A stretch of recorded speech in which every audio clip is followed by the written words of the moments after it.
participation will get easier and the rewards will get better, even if the discomfort remains. And you're absolutely right. It's okay. It's hard stuff. There's important stuff at stake here. Of course, we're going to feel.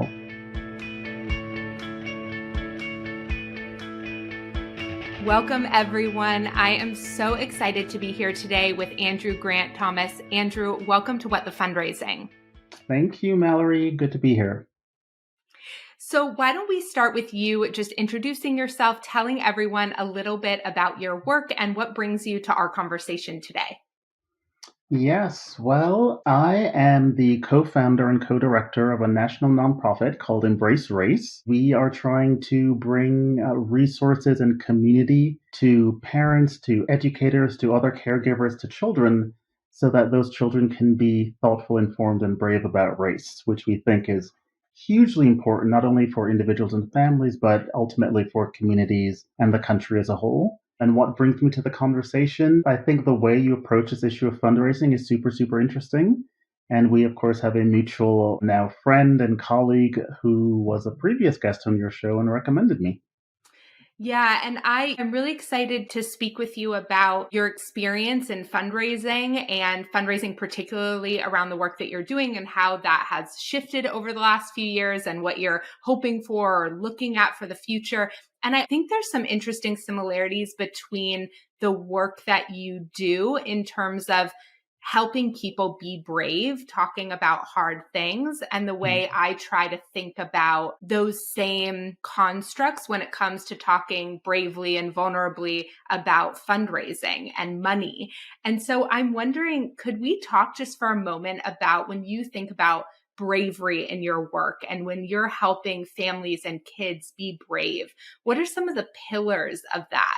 Mallory, let me say it's a great analogy because race and money and race and fundraising specifically are, on one hand, we all have ideas about them. They're sort of ubiquitous topics, but they're both topics that also have a lot of depth to them. There's a lot going on below the waterline. And certainly with respect to race and for you with respect to money and fundraising, we're trying to scratch at that surface a bit, get underneath the waterline to reveal, right, the bulk of the iceberg that lies beneath. And there's a lot of interesting stuff to be said there. Can you repeat your question? Yeah, I love what you just said. And I love that visualization of the iceberg. And so I'm curious to learn from you a little bit when you think about the bravery piece and really helping kids and families be brave, talking about race. What does that look like? What are the components of that growth and development that your program really focuses on? As a rule, a lot of people in this country, in the United States, who mean very well, and I say that as a non patronizing way as possible, who really are trying to do good sort of racial equity, racial equality work in the space of race, have been taught and believe that ignoring race is the best way to do that, certainly when it comes to socializing the kids in their lives. So we're not going to talk, we're going to be colorblind. We're going to not see, or which is really pretending not to see race. We're going to be color mute, meaning we're not going to talk about it. But in fact, we know that from a very early age, kids are registering race, or what we subsequently come to identify as race, right? Skin color and hair texture and how someone sounds and maybe the language they speak and all sorts of things. So actually, by ignoring or pretending to ignore race, they're doing no favors. They're allowing the messages about race to come unmediated to the child. And by and large, the messages out there that kids are receiving tend to make them anything but thoughtful, informed, and brave about race. So, what we're saying is you need to embrace race. You need to not pretend that we aren't seeing, registering race, thinking about race, engaging race all the time. And if we are all learning about race and registering race from a very early age, and the question isn't whether we do, it's how we do, what it looks like. And to do that in a more than less healthy way means that we, the adults in the lives of kids, for them and for ourselves, need to be deliberate and thoughtful about how we do it. And so that's what we're here for, trying to support them as best we can. And we are them. We are they. We got into this work, we being Melissa, my life partner, and I, because we have 2 children. We've long been concerned with race and identity issues professionally. But then we became parents, and the question was, yes, how do we do this work as parents, conscientiously, thoughtfully, deliberately, all of that stuff? Then we find that there are lots of other people who are asking the same questions. And of course, with Black Lives Matter and President Trump and the race really becoming very prominent and explicit as an issue of concern, lots more people are saying, oh my gosh, the old way of color blindness, it's not the answer, but what is the answer? That's what we're trying to help folks work through. I'm so grateful for the work that you do. And if I'm really in touch with my own nervous system, even during this conversation as a parent, and I have a 3-year-old. And so we have definitely been trying to do the best we can here. And I feel my own fear around getting it wrong.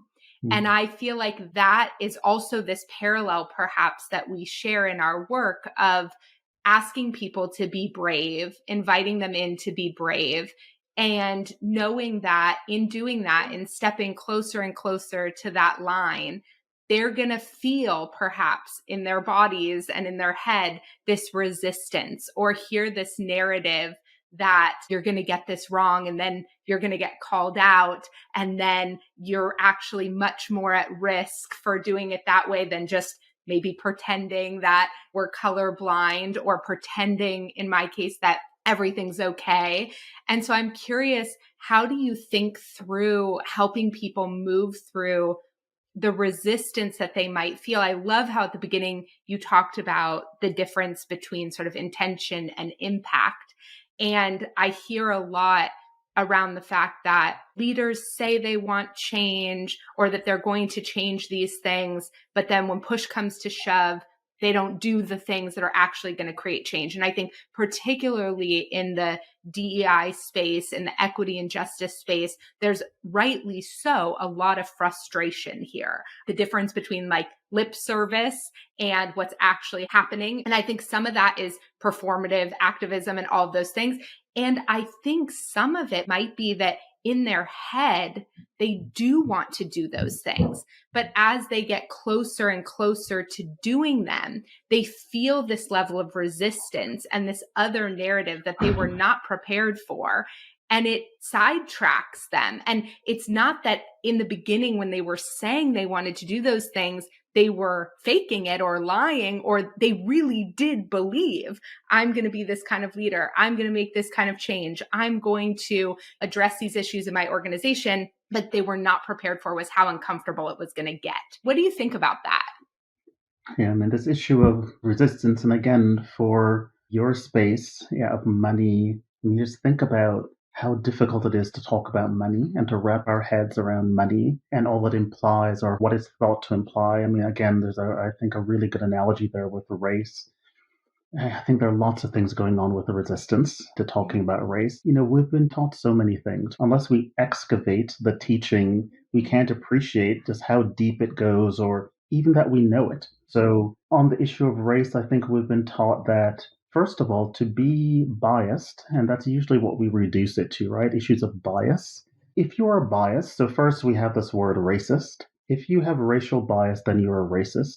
And racist means this characterological thing that it tells you something fundamental about who you are, who I am, if I hold biases against someone on the basis of their race, even though, in fact, we all do.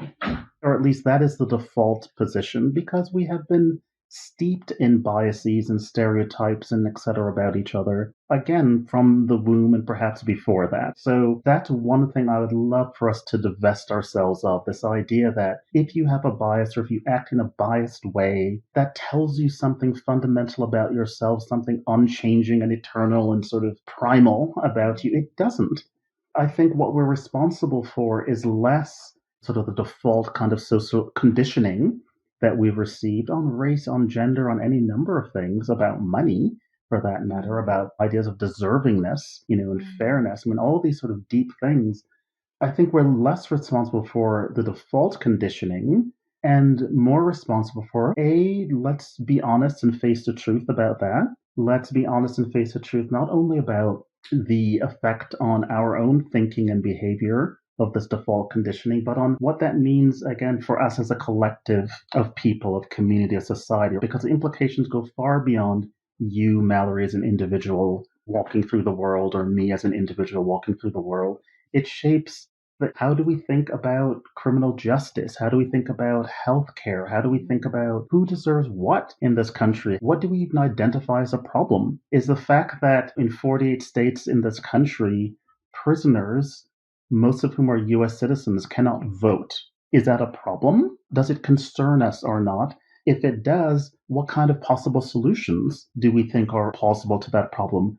Those two questions, how we think about them, are significantly infused with ideas about race. So, from the micro of who we are as individuals to the macro of what our institutions look like, what we see as a problem, what we see as a viable solution, race is infused through all of that. And that's why we need to pay attention to it, right? Let me mention one other piece about race, which I think accounts for a lot of the resistance, which is the way we've framed it. So, for a long time, actually, still, I subscribe to the New York Times and to the stories that are coded as race stories by the New York Times. So it delivers me into my inbox these race stories. The question is, what's a race story? And it turns out that in the New York Times, as in our media in general, 9 out of 10 race stories are bad news stories. There's stories about bigotry and bias and oppression and hatred and white supremacy, nationalism, all the difficult things which mean it doesn't have to be that way. It's not that those aren't race stories, those kind of stories, but there are other stories that could be coded as race stories that would have a more positive kind of emotional valence, right? Imagine if we understood race in a way that allowed all the range of emotions to show up and not so disproportionately things like fear, as you mentioned, and anxiety and resentment, which again, whether you're looking at news stories or research about race, those are the key terms of race discussion and dialogue, which means that even someone like me who's done this work my whole professional life, it's hard, right? Because race, it's like medicine at best. And for a lot of us who think, well, but it is really important, I do need to know and understand these things, it means, yeah, it's medicine, and in the end, it's good for me to know and to do the work and all of that, but there's very little joy in it. There's very little community in it. There's very little, right, again, these more positive things. Of course, I get it when people feel fatigue and want to avoid, and things like guilt, right? White guilt, these sorts of things. I'll just say one last thing on that last point because it's super interesting to me. Kids, including white children, are much less likely to respond that way. It's like, yeah, if you tell a 5 or 6 year old child of any racial stripe, let me tell you about what the police did to an unarmed person in age appropriate ways, right? We don't need to go into the gory details, but we say, yeah, this has been happening. Police have been treating people who they think of as black people unfairly, whatever. The child is likely to respond with, oh, that's awful. That's terrible. Why did they do that? How can we make it better? That should stop. Let's problem solve that, right? But not to feel, oh my gosh, wait, this is associated with white people. Am I a white person? Does that mean that I'm a terrible? No, because you're not responsible necessarily for the problem, but you can participate in making things better. And let's step up to do that. So I think very often the excuses really that adults make for not engaging these issues with children really is a reflection of our own anxieties and difficulties, really our own hang-ups, which again are not primarily our issue. We've been conditioned and socialized this way, but really should, I think, distinguish between what's the child's and what's ours. I really appreciate that point. I found myself saying to someone the other day, the hardest part of being a mom, in my opinion, is distinguishing between what is deregulating me and what my daughter needs in that moment, and making sure that my stuff is not getting in the way of her learning or experience, whether it's doing something really hard where it's hard for me to watch her struggle or have these conversations. And so I really appreciate that. And it's interesting what you said before about the fact that the conversations around race are unenjoyable or medicine at best, that they perhaps aren't something we deeply desire. While I still feel that like butterfly in my stomach around maybe I might say the wrong thing, especially on public platforms where I'm asked to share some of my personal experience sometimes, I do actually find them, I don't know if enjoyable is the right way, but I find them deeply meaningful. I do want to and desire to, much more than I did at the beginning of my own journey in education around race, to engage in those conversations. But something that has, I think, really shifted that for me was this expectation that it's not always going to be comfortable and that's okay. And that once I embrace that, that these types of conversations are not about comfort, but comfort is not just good and discomfort is not just bad. And once I could really differentiate between those things, and I went into the conversation saying, yeah, there are going to be these moments that are uncomfortable. That's the point after all, because then we're in it. We're in the actual conversation. And that really shifted my desire and also my connection in the conversations. That does feel really good, because at the end of the day, doesn't it feel better to talk about real things than to be surface level robots? Wonderful point. And I think what it speaks to in part is, one is it becomes easier with practice, right? So first, I mean, you have to, you said at the beginning it was really hard, and it sounds like you've been engaged. This journey, you're more than a couple steps into your journey. First, it has to be a journey. Ideally, it's routine. I think so many of us, and again, especially white identified people in this country, if they engage race at all, it's sort of a gearing up with their children, for example. We're going to have the talk. And it's prompted because reality has forced their hand. The kid has said something, the classic thing of in a public place, the 4-year-old points and says, oh my gosh, why is his skin dirty? Then the parent is mortified, and either you squash it, you grab the kid's hand and you say, nope, we're not talking about that. Or you think, okay, I have to have this conversation, right? Charlottesville happens. George Floyd happens, and the child overhears the radio story and says, what's going on? Why are people so upset? But if we take this view that this is at most a periodic, big conversation to be had, then it feels very, very high stakes. And if you feel that so much is at stake with this one conversation that if I mess up, I've ruined my child, for all eternity. But of course, none of that is true. I mean, think of how, my children are 14 and 12. As they say, if I had a dime for every time I said, say thank you, right? You don't think that you can tell your child to say thank you one time or 10 or 100 times and that will be all you need to do. No, you keep revisiting and revisiting, and you say it any number of ways and times and contexts. And that's true of any number of things. That's what it means to parent or to socialize children. You're revisiting again and again and again because it's important. Right? And because none of us takes to it right away when you're talking about a change in behavior, like, oh, I'm reflexively now going to say thank you when someone offers me something or does something nice. So we keep revisiting similarly. So why would we think that it's enough around something that's complicated as a race or as complicated as money and all the ways that those topics can play out in real dynamics, that you can say whatever the conversation that you think it is, that you can say it once or twice a year. No, if that's your practice, it's okay, or at least necessary, inevitable, that we're not going to do as well as we would like to do in any given moment. But if you know there's a next time and a time after that, and especially if you invite your child or whoever you're engaging with in the money conversation, let's do it again. You have some questions, you have some thoughts, you have some observations, I have some. Let's keep revisiting that.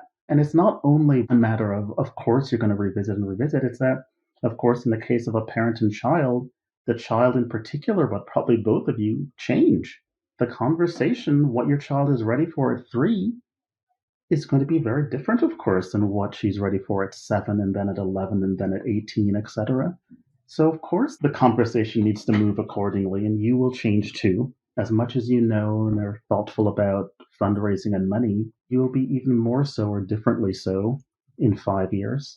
You'll have new insights and ideas and reflections on what you said now in 5 years that you Mhm. can share with your daughter. So we just got to keep revisiting. And if we do that, folks, at least the participation will get easier and the rewards will get better, even if the discomfort remains. And you're absolutely right. It's okay. It's hard stuff. There's important stuff at stake here. Of course, we're going to feel. You just gave some of the best fundraising advice. So I want to I want to reflect it back to you in terms of fundraising because there are a few things you said in there that could not be more true for how we think about fundraising.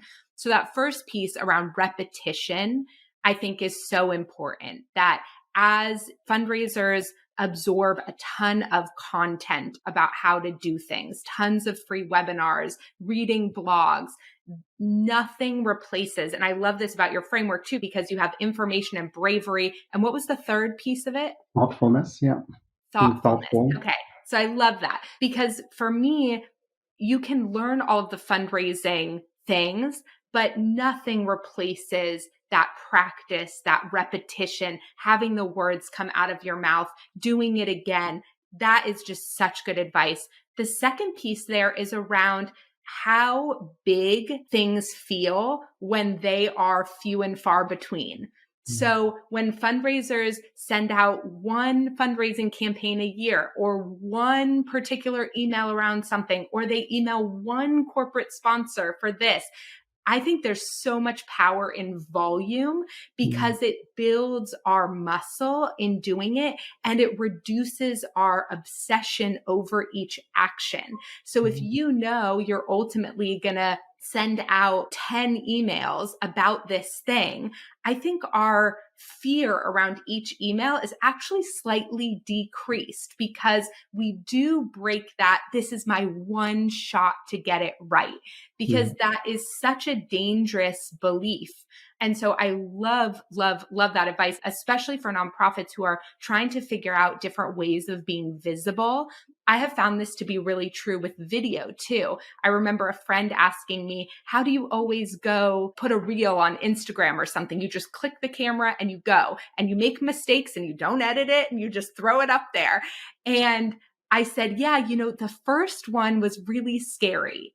But now there's probably thousands of videos of me online. So it's just a drop in the bucket. And so if it's not perfect, if people don't really like it, I'm testing some new content, it's fine. It's just a little piece of the pie. And so I think that advice for fundraisers is also so good.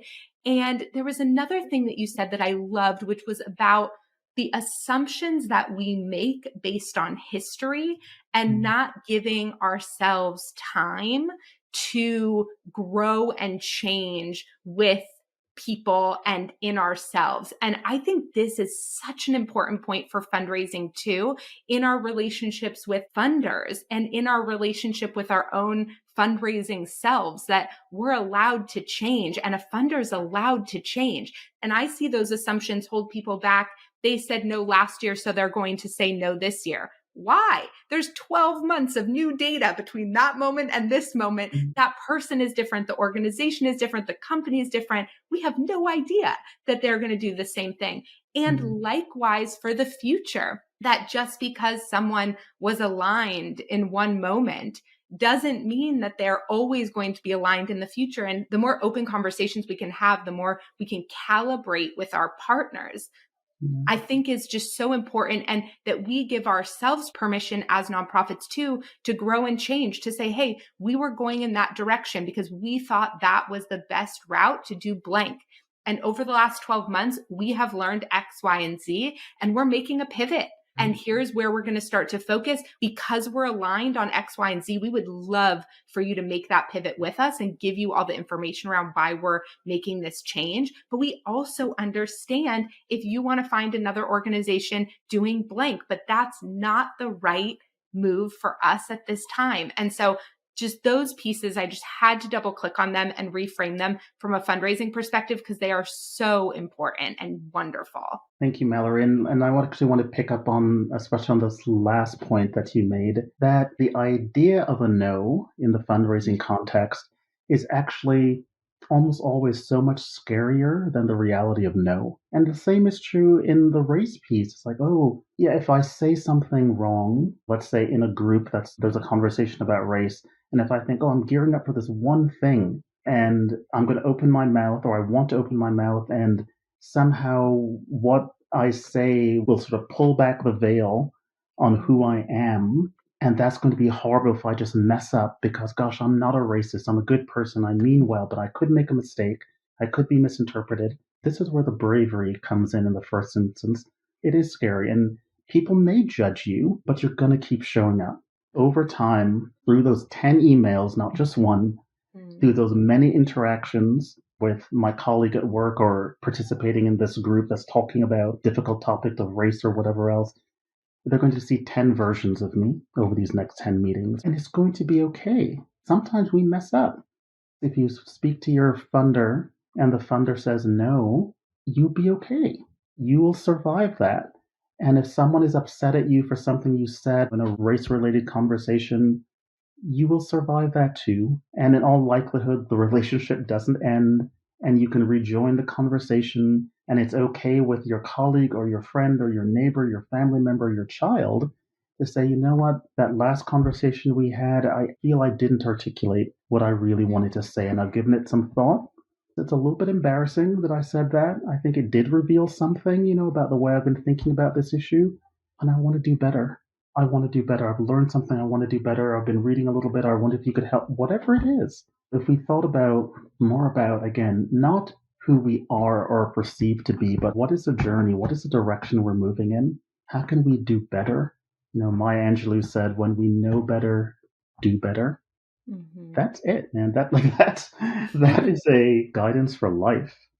When we know better, do better. I certainly hope that I endeavor to be, in all sincerity, a better person now, which is, say, a person who lives a life more attuned to the values I profess now than 20 years ago. And I hope to be able to say the same thing in another 20 years if I'm around. That's the measure for all of us, right? Rather than beating ourselves up for the ways we fall short of who we want to be. And again, to the degree that more and more of us can try to know better and then try to do better when we know better, then we will see it in our family dynamics, in our neighborhood dynamics, our community dynamics, our schools, the whole thing, churches, synagogues, mosques, all of it. And the shortfall is also what we see. We collectively are responsible for all that we see. So let's do the best we can. I love all of that. And ask one more question before we wrap up, which is, we talked about in our first conversation the influx of funders and companies paying special attention to race over the last few years with the rise of Black Lives Matter following George Floyd's death. And there's been a lot in the media around accountability on that front from some companies. I'm just curious, as an educator, as a provider in this space, what are you really hoping to see in terms of the longevity and the sustainability of funding for race-related organizations or education organizations who are really trying to move the needle here? Well, of course, I'd love to see much more funding, longer term funding, and the kinds of things you would expect. Part of the key to that is it remains true that there just isn't enough appreciation for how important this work is, how important it is in the sense of the stakes involved. So there's still a lot of people, even in social justice spaces, I think, but who think of, for example, what we're doing as this sort of parochial, like, oh, that's awesome. Yes, you're create book lists for kids. Well, actually, we don't do that very much, but that's important work, yes. And we do so much more than that. And kids are learning about race from the get go. And by the time they are 4 or 5 years old, they most are expressing what we could recognize as bias. And by the time they enter kindergarten and by the time they enter adolescence, those biases are entrenched in it. But it's much more than bias, right? Do you have an appreciation of the thing we call structural racism and what difference that makes? Do you think it's important that fairness and justice are those real values for you? There are lots more things to talk about, right, that aren't simply about how do I feel about people who look like this? But the real point is that all that ladders up to everything we're concerned about. If you're concerned about the economy, the functioning of the military, you need to be concerned about this. And if people can appreciate that, so whatever their issue is, you're concerned about climate change, you need to be concerned about race. I'm not saying race is the only thing or even the most important thing in any given issue, but it is central to the way we organize ourselves and think about things. So whatever your issue is, I literally can't think of one where we have the research that the research doesn't show that racial dispositions, broadly speaking, are implicated in that thing. So it's not a parochial thing. It is a deep structural thing, just as gender is and identity in general, and doubtless other things we could name. So yes, if you understand that, it's not this little thing here, just like some other little thing, like some other little thing. It is a fundamental thing. It's a structural thing. And therefore, yes, I'm concerned about that because I know it affects the thing I'm really concerned about. And therefore, I need to support either race work specifically or ensure that the work I do support is aware that race is one facet of this really important, of the approach that I need to take to engage that issue. And that's something we're trying to do, is make that case better than we have. But the case is there to be made for sure. Thank you so much for this conversation. I'll make sure in the outro that I give links to your work and the organization so folks can go and learn more. I'm so grateful for you sitting with me and talking about the parallels here. I learned so much from you, and I'm walking away with so many different ways of thinking about the intersection of your work and my fundraising work. So I'm just so grateful for the time.